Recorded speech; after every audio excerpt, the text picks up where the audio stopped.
Hello दोस्तों, नमस्ते, जय माता दी। मैं अपने चैनल सोना मोदी लोकगीत, नेहा मोदी लोकगीत दोनों के आप लोग का स्वागत करती हूँ। छोटा सा बहुत ही प्यारा कलसा, मड़वे में जब ननद कलसा भरती हैं तब का गीत लेके आई हूँ। आप लोग सुनिएगा।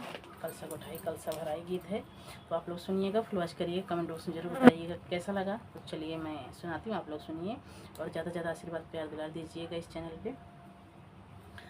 भरऊँ भरऊँ ननद रानी कलसा बीच मड़उआ में, भरऊँ भरऊँ ननद रानी कलसा बीच मड़उआ में।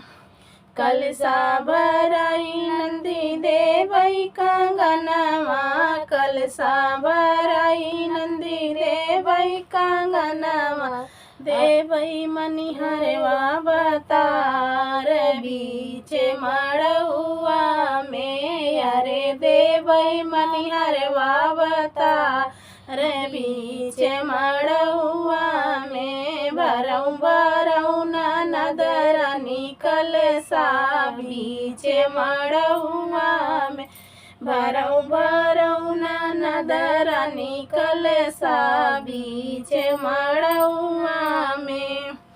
कलसा भराई नंदी देवई चुनरिया, कलसा भराई नंदी देवई चुनरिया, संगवा में देवई बजवा भतार बीच मड़उआ में। अरे देवई बजवा भतार बीच मड़उआ में। भरऊँ भरऊँ ननद रानी कलसा बीच मड़उआ में, भरऊँ भरऊँ ननद रानी कलसा बीच मड़उआ में।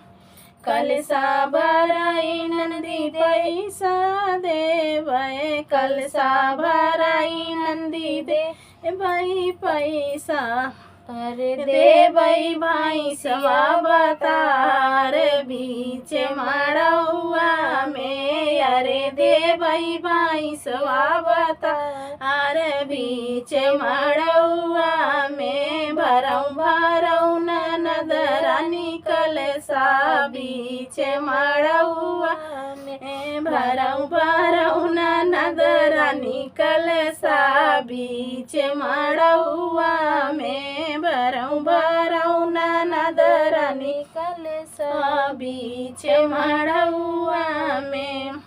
कलसा भराई नंदी देवई झुमकवा, कलसा भराई नंदी देवई झुमकवा, देवई सोनरवा बतार बीच मड़उआ में। अरे देवई सोनरवा बतार बीच मड़उआ में। भरऊँ भरऊँ ननद रानी कलसा बीच मड़उआ में, भरऊँ भरऊँ ननद रानी कलसा बीच मड़उआ में। भरऊँ भरऊँ ननद रानी कलसा बीच मड़उआ में।